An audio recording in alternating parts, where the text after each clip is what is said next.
Arvoisa puhemies! Kristillisdemokraattinen eduskuntaryhmä on sitoutunut luomaan Suomesta dynaamisen yhteiskunnan, jossa on turvallista yrittää, perheellistyä ja vanheta. Paikallisen sopimisen laajentaminen ja muut työvoimapoliittiset uudistukset tuovat kaivattua joustoa työmarkkinoille, parantavat Suomen kilpailukykyä ja tuottavuutta ja lopulta tuovat talouskasvua. Joustavammat työmarkkinat helpottavat uusien työntekijöiden palkkaamista ja myös luomaan uusia työpaikkoja. Väestörakenteen kehitys on Suomen tulevaisuudelle jopa talouskasvua kriittisempi kohtalonkysymys. Tilanteessa, jossa sopeutuksia on jouduttu tekemään kautta hallinnonalojen, olemme priorisoineet lasten ja lapsiperheiden toimeentuloa. Lapsilisiä on korotettu, kotihoidon tukea ei ole leikattu ja lapsiperheille kohdistetaan verovähennyksiä. Myös arvoympäristön vaikutukset syntyvyyden kehitykseen tulee huomioida. Perheellistymisen tukemiseksi työnteon, erityisesti opiskelun sekä vanhemmuuden yhteensovittamista on helpotettava. KD:n ehdottama vauvatonni antaisi myönteisen viestin. Kaikki vauvat ovat tervetulleita. Ehdotamme myös selvitettäväksi mallia, jossa perheen tulot verotettaisiin yhtenä kokonaisuutena porrastaen lapsiluvun mukaan. Esi- ja perusopetuksessa nyt vahvistetaan oppimisen tukea vähentäen samalla opetushenkilöstön hallinnollista taakkaa.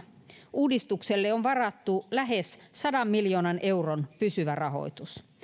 Tavoitetta tukee myös päätös kännykkärajauksesta koulupäivän aikana. Perusasioihin panostetaan lisäämällä äidinkielen ja matematiikan opetusta peruskoulujen alaluokilla.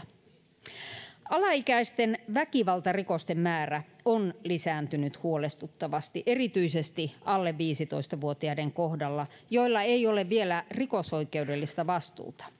Nyt hallitus esittää rangaistavaksi alle 15-vuotiaan käyttämisen rikoksessa välikappaleena. Arvoisa puhemies! Suomessa on maailman parhaiten koulutettu terveydenhuollon henkilöstö, ja terveydenhuollon tuloksemme ovat maailman huippuluokkaa. THL:n tuoreen kyselyn mukaan suomalaiset ovat varsin tyytyväisiä käyttämiinsä terveyskeskuspalveluihin.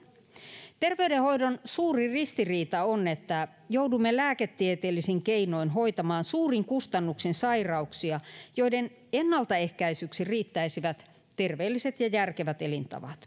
Mielenterveys- ja päihdeongelmat syövät enenevästi työkykyä. Esitys terapiatakuusta on tervetullut.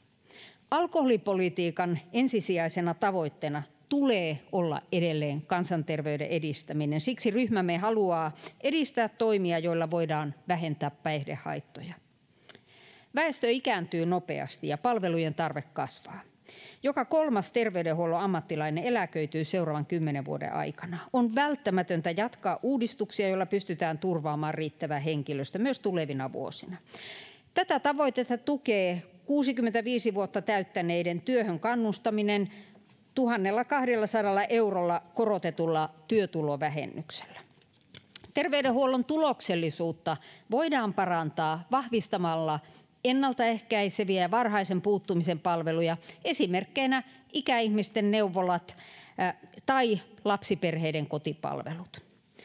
Vahvastikin tuettu omaishoito on julkiselle taloudelle edullisempaa kuin laitoshoito. Omaishoitajien jaksamiselle on oleellista myös vapaapäivät mahdollistava hoitopaikkojen järjestelmä. Kannustamme hallitusta hallitusohjelman mukaisesti esityksiin omaishoidon tuen verotuksen kohtuullistamiseksi sekä omaishoidon tuen siirtämiseksi Kelan hoidettaviksi. Epävarmuuden aikana hallitus ansaitsee tunnustuksen siitä, että turvallisuudesta, huoltovarmuudesta ja maatalouden oman ruoantuotannon toimintaedellytyksistä ei ole tingitty. Sopeutuspäätöksiä, työmarkkinauudistuksia ja talouskasvua edistäviä investointeja tehdään tärkeimmistä tinkimättä, jotta voimme jatkossakin huolehtia laadukkaista peruspalveluista, maamme turvallisuudesta ja kilpailukyvystä sekä pitää huolta heikommassa asemassa olevista kansalaisista.